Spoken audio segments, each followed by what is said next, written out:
যারা ভোট ডাকাত তাদেরকে উন্মোচন করতে আমরা সক্ষম হয়েছি বাংলাদেশে। ওরা শুধু ভোট চুরি করে নাই, ডাকাতি করেছে।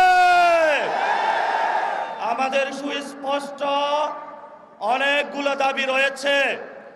আজকে নির্বাচনের পরে 11 দলীয় যে ঐক্য রয়েছে, আমরা জনগণের সামনে উপস্থিত হয়েছি।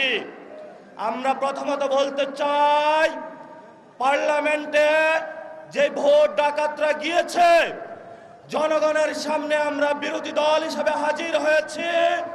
আমরা রাজপথে থাকব, কড়ায় গন্ডায় ইঞ্চি ইঞ্চি করে জনগণের উপরে জ্বালা ভোটের ইঞ্জিনিয়ারিং করেছে, ভোট ডাকাতি করেছে, নতুনভাবে জুলুম চাপিয়ে দেবার চেষ্টা করছে।